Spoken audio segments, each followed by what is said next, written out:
Okay, so I wanted to go through some prepared comments on this call before we get into, open Q&A. So I want to just go over some things that you need to put in place to build your buyers list. And this could be, a full day, workshop. It could be a full weekend workshop, talking about building your buyers list as a component of wholesaling.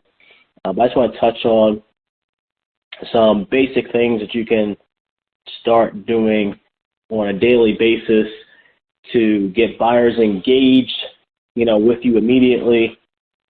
Hopefully, do some pre-screening of those buyers so you don't waste your time spinning wheels with tire kickers. And then, of course, immediately be able to turn, the good, motivated, ready buyers into, some type of income, some type of wholesale fee, JV wholesale deal, or whatever the case, buyer's finder's fee, whatever the case may be, or have them be a money partner, credit partner, whatever the case may be. So anyway, so let's go ahead and talk through some things that you can be doing, right now. So one of the fastest and best ways to find a buyer is to have what the buyer is looking for, right? So let's just take a step back from real estate and let's look at, a pool of buyers, almost like a pool of water. What's in water? Fish, right? So, if you want to catch a fish, doesn't require you to be a bass fisherman to know the answer to this question. But if you want to catch a fish, what do you need? You need a fishing rod, you need a hook, you need some bait, right? So if you want to catch a fish, you need to have ultimately, some bait for the fish to nibble and bite on. So if you're looking to catch, a buyer, or you want to build a buyer's list, and quote unquote catch buyers bring them into your funnel. If you want to build a buyer's list and attract buyers, what would be the ideal thing to have to pique a buyer's interest, right? I mean, have what buyers are looking for, have some bait.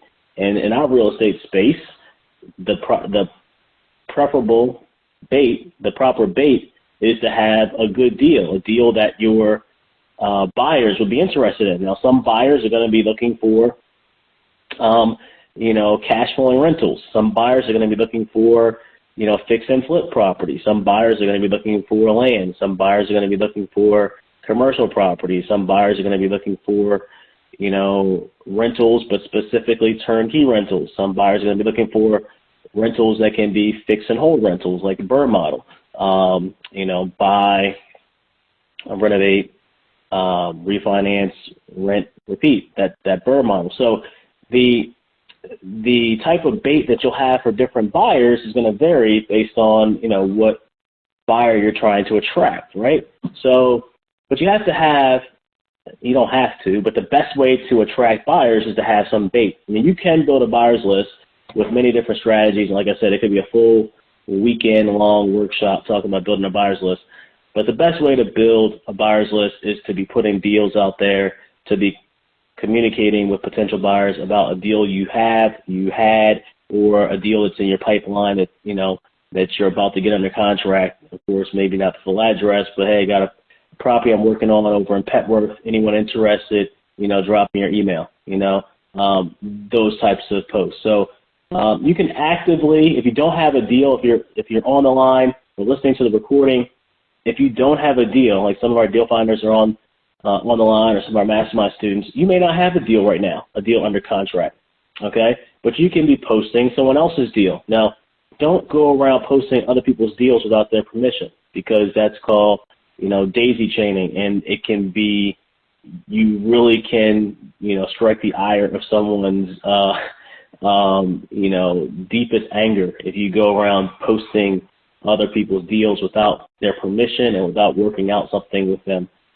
This is really known as very, very taboo in the real estate investing business.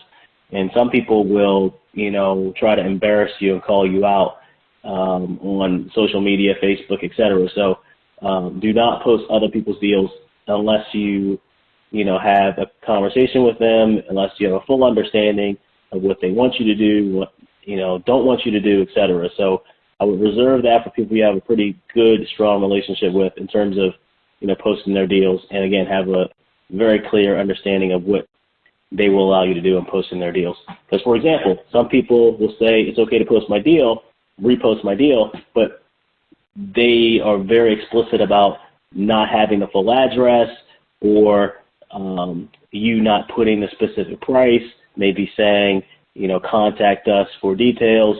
Maybe they don't want you to, for example, add on to the price. There's so many different, nuances that people want you to stay within to keep their marketing consistent, to keep their reputation tight, et cetera. So again, best practice, stick to working with people that you have a good relationship with. Now, back to building your buyer's list.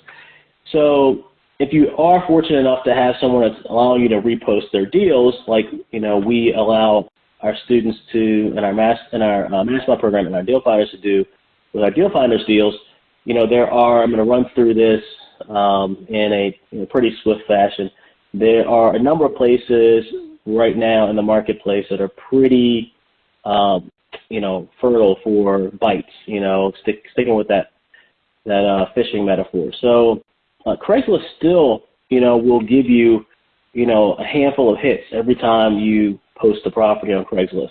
And, it's not going to be a quality, prospective buyer every time, but, Craigslist, is still a place you can go and you can, get a couple hits, from buyers, and, then of course add them to your database. Now, I'm assuming all of you on, the call tonight, or listening in replay, that all of you have put together some type of,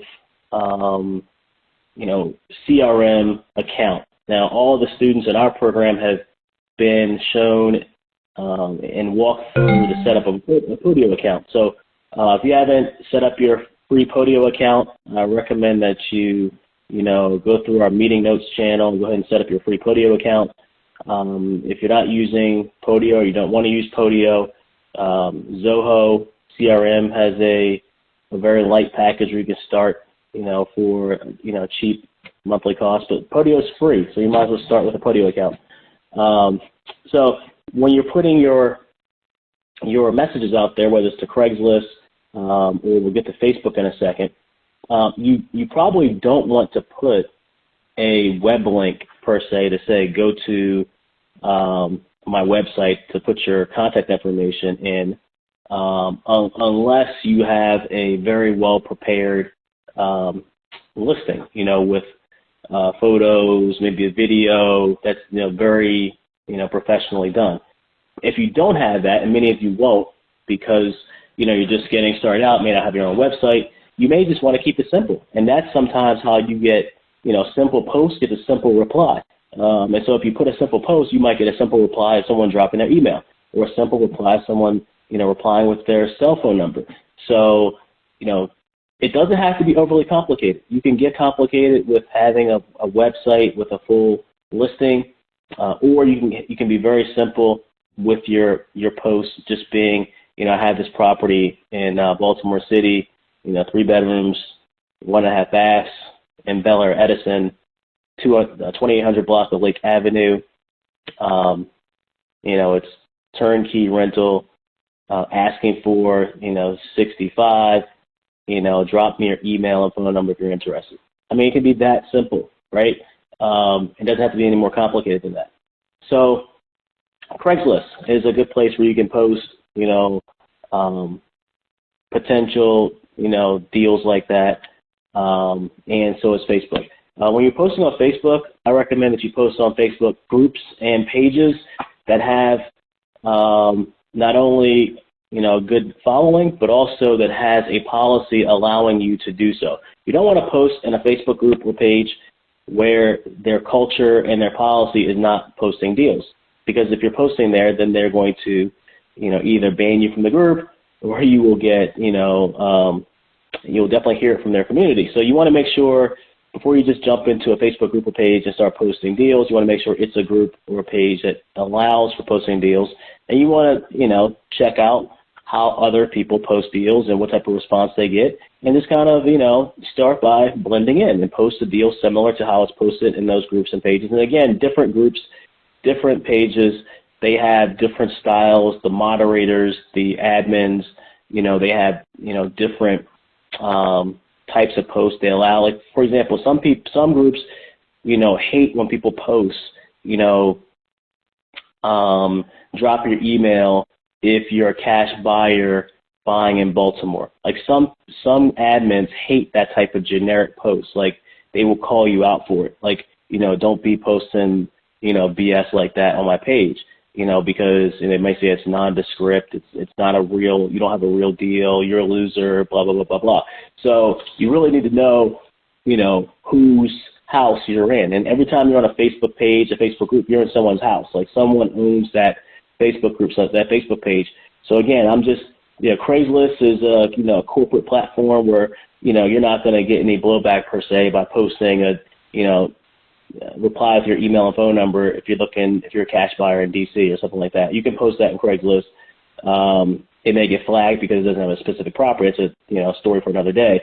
You're better off posting real deals on Craigslist. But my point is, in Facebook, you need to know what groups are going to let you post generic posts, what groups require you to post specific real deals.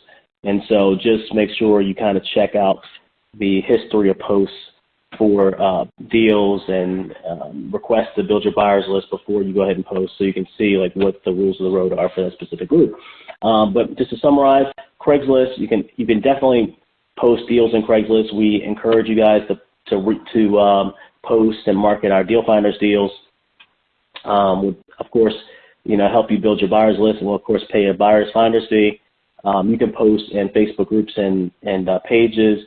There's a number of local groups here in the DMV, and if you're listening to this and you're outside the DMV, just make sure you look for Facebook groups and pages that are local to your area. So if you're in Richmond or you're in Philly, wherever you are, just look for groups, that have a strong base in those areas.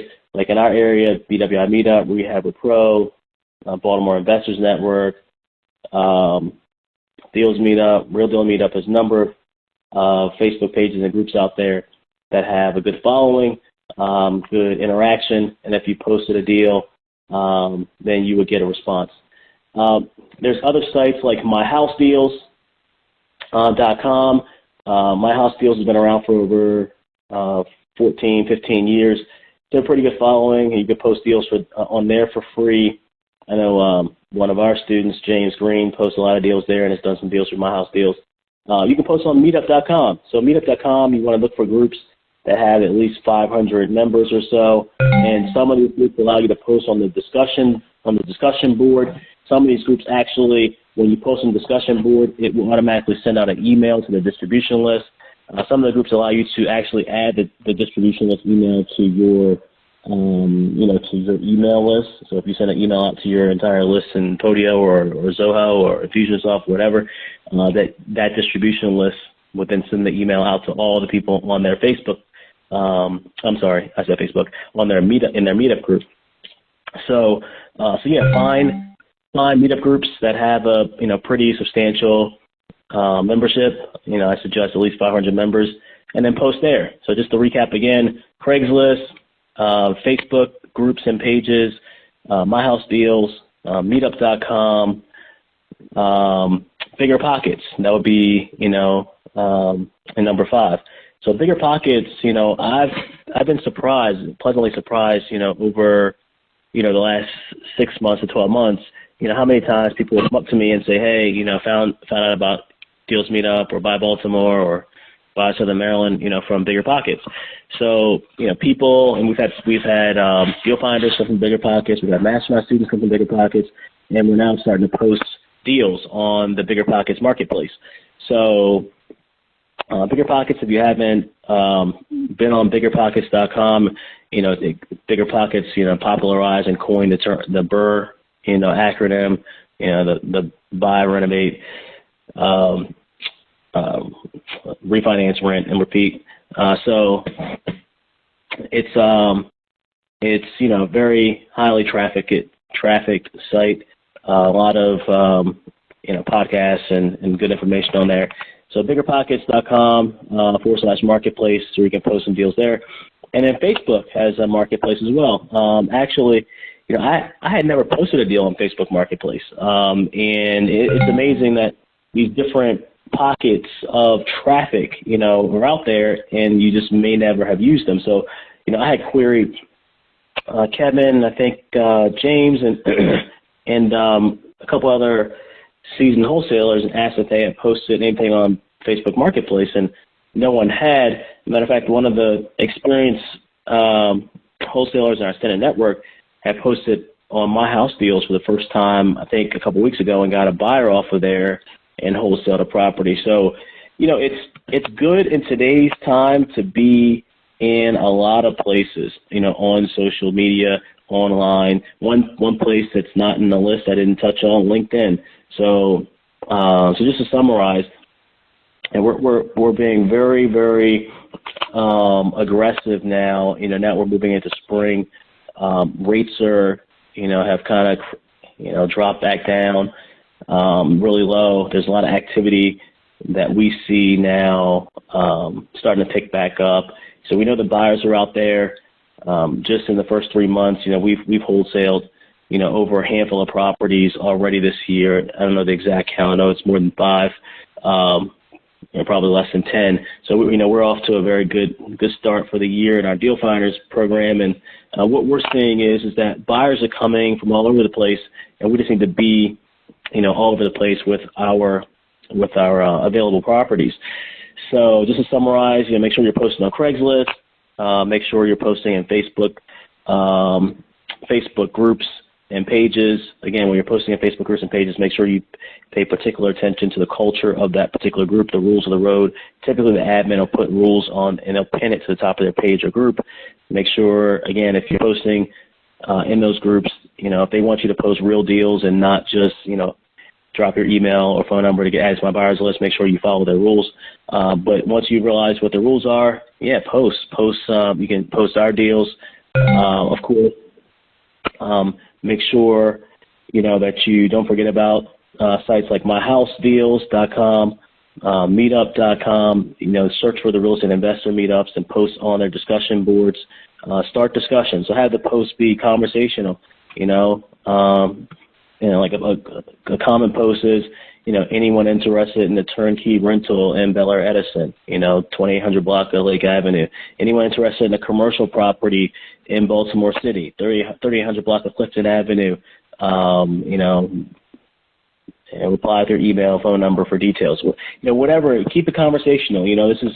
This is social media. It is a day and age where people, want to have a conversation online, sometimes even more so than talking on the phone. So, don't just make your post be copy and pasting numbers and addresses. Have it be formed in, a manner of a question, and that's how you get conversation going.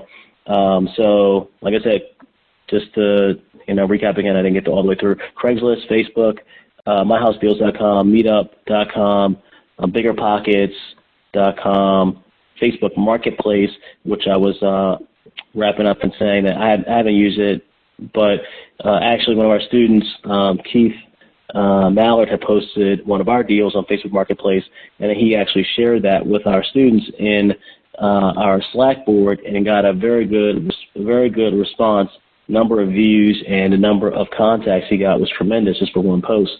So Facebook Marketplace, we're adding that to our rotation, for our staff to be marketing our stuff.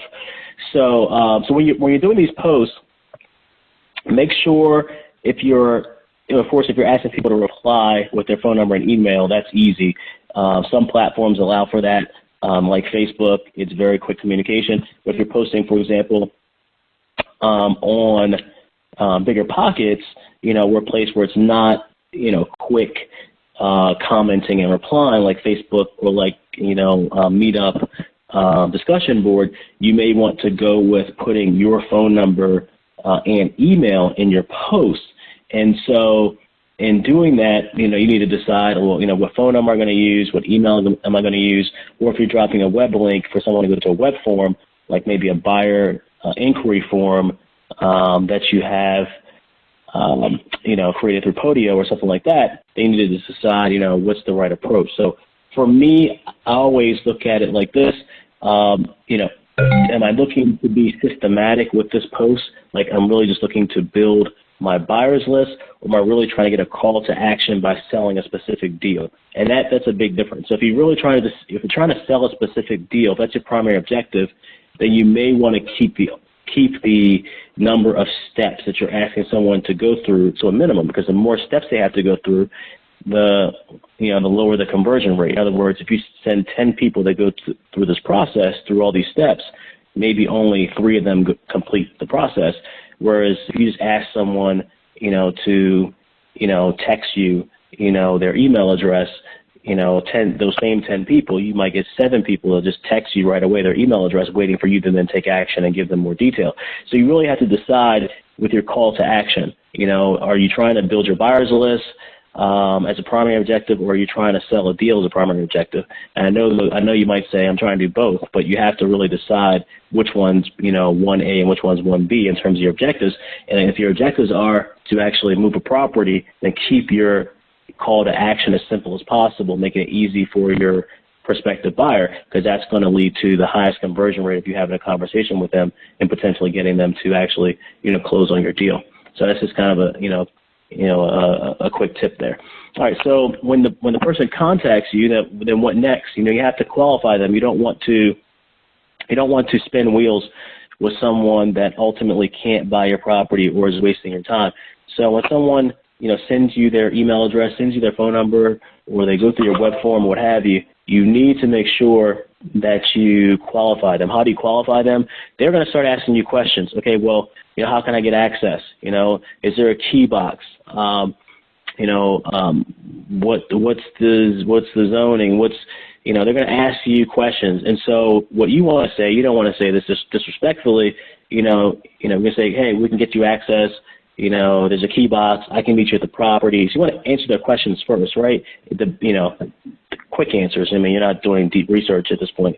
But as soon as you say that, hey, I can meet you at the property, or there's a key box there, but can you first send me proof of funds, or can you send me, send me proof of funds. And so anyone who's serious in this business is going to know what that means. Proof of funds. Anyone who is not, spinning your wheels and wasting your time and wasting theirs is not going to object, because they're going to know that, hey, at that point, they know that they are dealing with someone in you that's real, because, if you weren't real and you weren't, experienced, they would then expect you not to be asking the right questions. But anyone that's, in this business, full or part-time, for any reasonable amount of time, is going to not want to waste their time.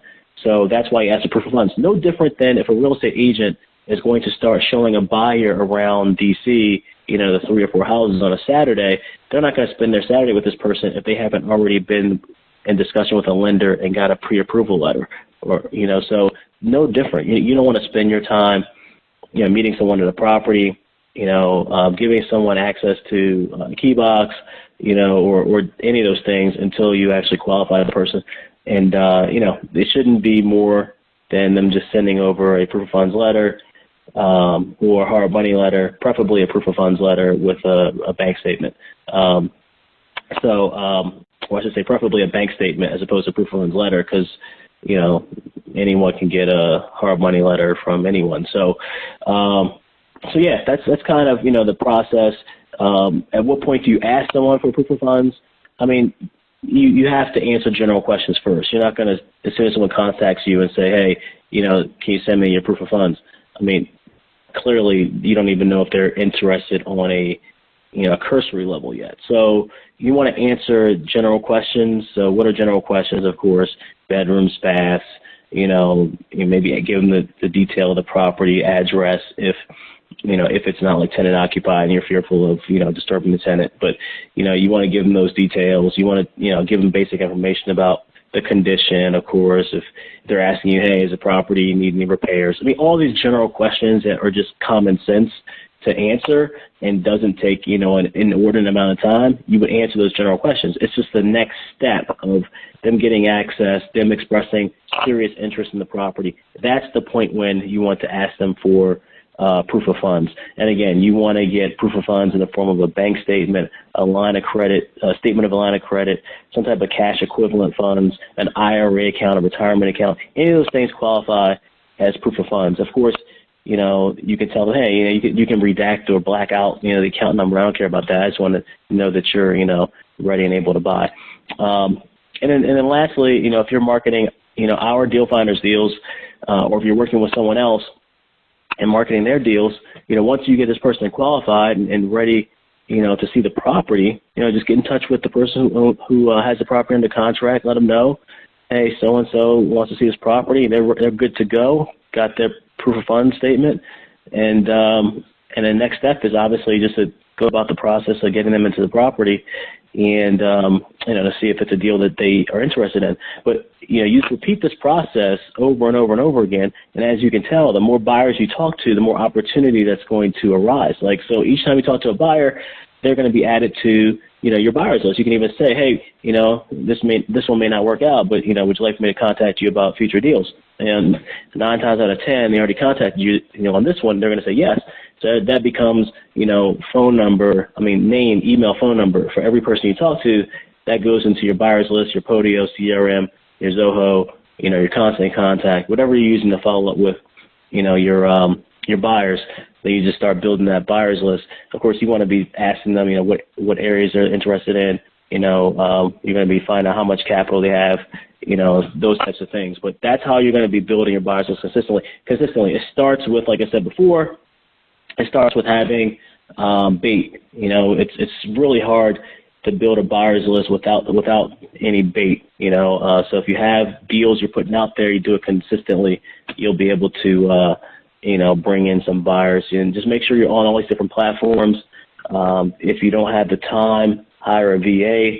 A VA can help with some of these things. Some of the postings may be a little challenging for a VA because of IP addresses and things just from them being overseas. Although there's some IP masking, VPNs you can use, but that's a little bit technical. But the point is that you can do some of these things on your own. It doesn't take that long. It's conversational, keeps you engaged, with other investors in the area, and it's something you should be doing on a regular basis.